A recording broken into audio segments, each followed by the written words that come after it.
So how many of you guys were all got caught? It was me and 2 other cats. Now, I got caught first. They came in later.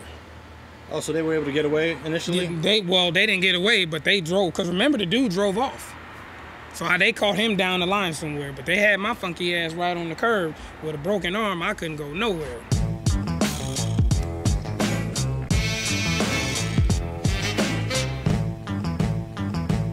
They keep you in custody and they take you to whatever little holding station until the big dudes come get you.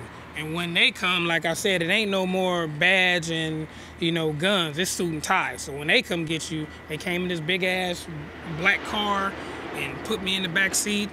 And first I went to the hospital. They came and got me from the hospital. So actually I didn't even go to the police station because I had a broken arm.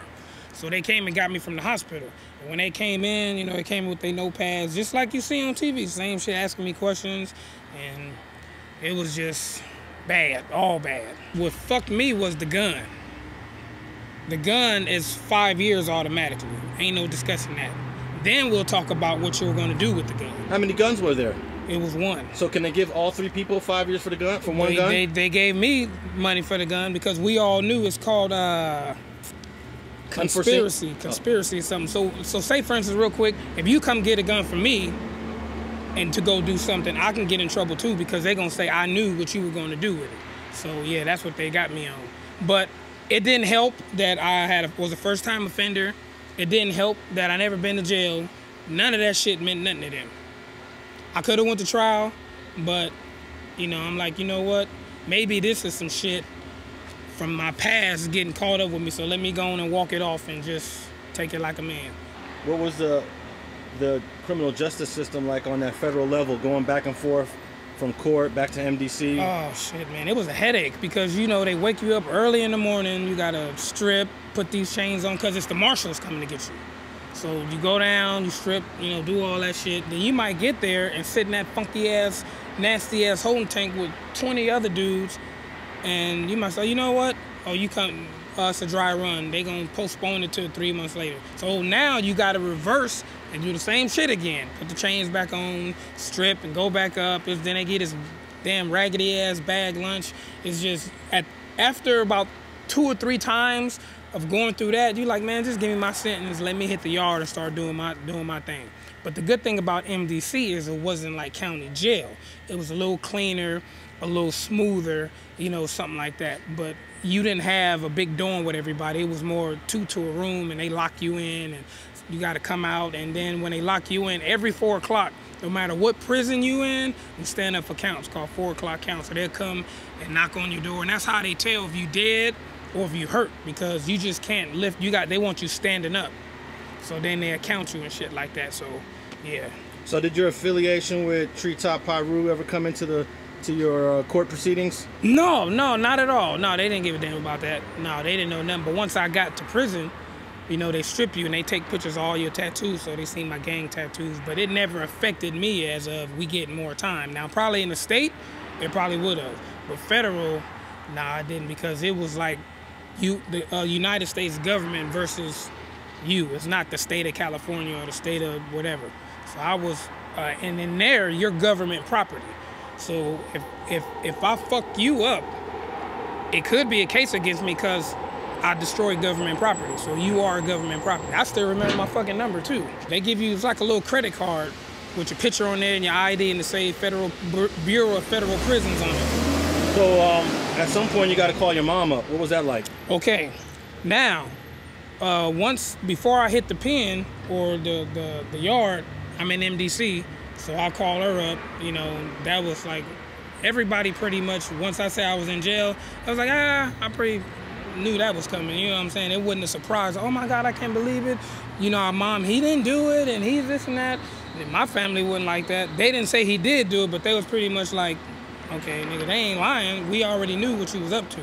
But they came to court, tried to get me bail, but that wasn't happening, so. You eventually decided to take a deal and not go to trial? No, I didn't go to trial, because when you in there, you have your little jailhouse lawyers, and they kind of, some advice is good and some like, this motherfucker don't know what you're talking about, but you really don't, you don't want to fight it, because number one, it's not like they came after the fact. They came to my house, so I couldn't say, oh, I wasn't there, it wasn't me.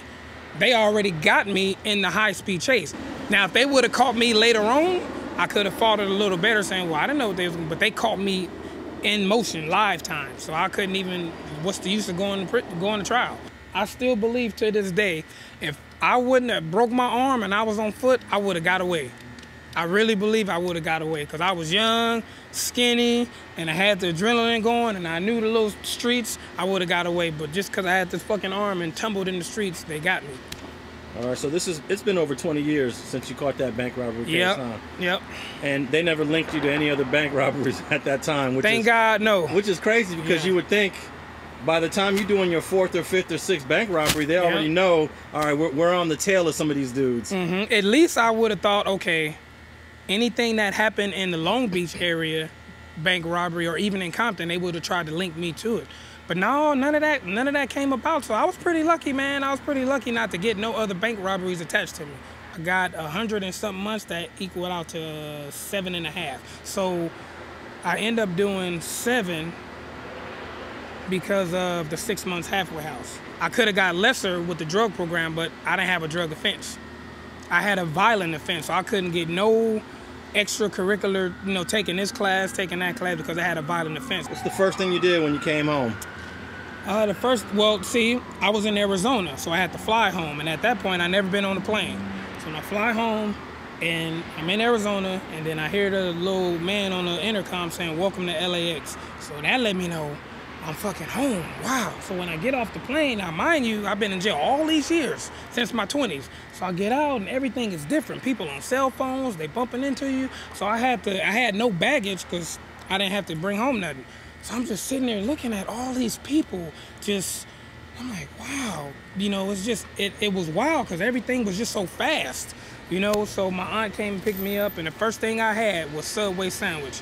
And let me tell you, God damn, I must have took that motherfucking sandwich down fast because, and I had some bubble gum because I didn't have bubble gum in there. So I got me some gum, and I got some stuff to get. I didn't do in there. My birthday is November 5th. So November 5th, I turned 19. December, January, I was gone, and I didn't see no daylight since then. So in 2003 of September, I come home, and that's the first time I've been on the freeway, and I'm looking, in years, so I'm looking like it's more cars, there's more people, then I go to the mall, and this is the part that I couldn't understand, how disrespectful the world is outside of prison, because in there, I was around people who don't accept apologies. But here, you got people bumping into you, they cutting in line, they stepping on your shoes, and I'm like, what the fuck? And I was on my prison shit, like, damn, in prison, that'll get you killed, Yeah. Then I stayed with my sister, and, I'd be waking up early, cleaning, and, getting myself together. And she's like, man, nigga, you out. Now, a lot of people are going to think that is so ridiculous that something as simple as cutting in the chow line can get your ass beat. Oh, yeah, man, yeah. And then making eye contact and staring and not saying nothing. So if I make eye contact to you, either, oh, what's up, or you got it, man. But if you just staring, you cutting in line, stepping on people's shoes, not saying excuse me, and something as little as sitting on somebody's bed, you don't do that. Now, how long did it take you to learn all these prison politics? Shit, overnight. Overnight. Overnight, yeah, overnight. Even things that's making your bed. That's where discipline starts. Get up, make your bed, brush your teeth, you know what I'm saying? But when you get up and leave your bed like that, I gotta be in here with you for however. So I gotta make this comfortable for the both of us. Not making your bed, that's a no-no. You gotta make your bed, and then when I have visitors, like somebody might come to my door or my cell, you sit in the chair, you don't sit on nobody's bed. And to be totally honest with you, all the stuff I bought with the bank robbery money, I had lowriders, Dayton's, everything a 19-year-old in the 90s living in the street life for one. All the clothes and all that. Soon as I went to prison, gone. Nothing. I came home to nothing. No ID, no social. I had to start all over again. But I had help, from a relative, a sister and stuff like that. But it's amazing what, can happen overnight. Gone, everything. Thanks for watching StreetTV.net. If you're not subscribed, please hit that button below and click the bell to receive alerts and notifications. Like and comment below to give us your feedback, and be sure to watch the 2 related videos to the right. If you want to support this platform or follow us on social media, visit the links in the description and listen to our weekly podcast, The Gangster Chronicles, every Thursday. And thanks for watching StreetTV.net.